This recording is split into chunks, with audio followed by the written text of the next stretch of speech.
Hello everyone. My today's topic is drug discovery and development. Drug discovery is the process of identifying a new chemical entity that has a potential to become a therapeutic agent.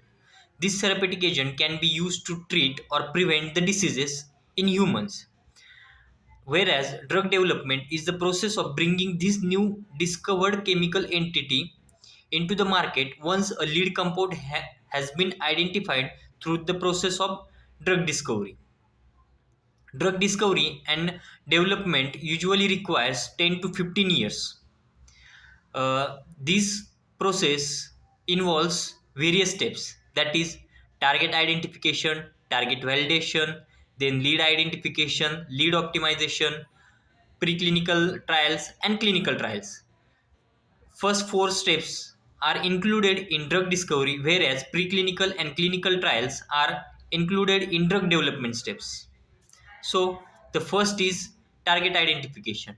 Target is nothing but the root cause of the diseases. Therefore, identifying a target or the root cause of the disease is very important in drug discovery process. Identifying target, we can develop a new drug that particularly target the root cause of the diseases and which helps in the preventing or curing the disease. Then the second point is target validation. Once we have identified our target, we validate it by different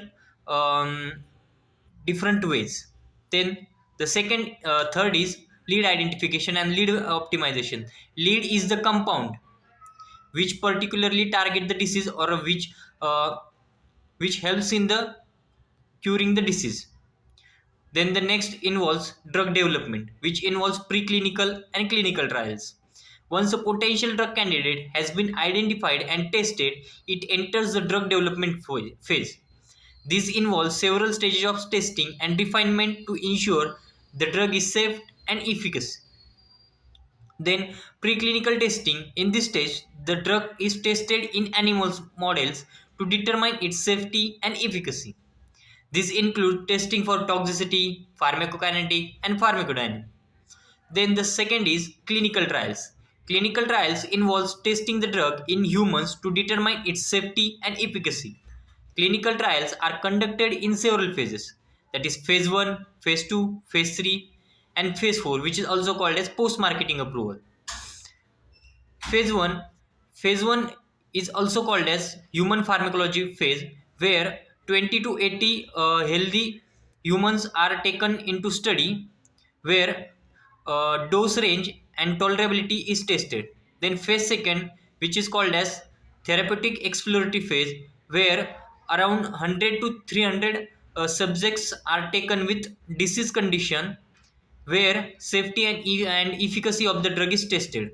The third phase is called as confirmatory phase, where around 300 to 3000 patients are taken and further safety and efficacy of the drug is checked. Then the last is phase 4. After submitting NDA application, that is new drug application, to the FDA for approval of drug to sold in market, phase 4 is conducted. Phase 4 is tested for the long term safety of the drug. Then what is FDA approval? Once clinical trials are completed, the drug developer submits an application to the FDA for approval. The FDA reviews the application and determines whether the drug is safe and effective for its intended use. Thank you.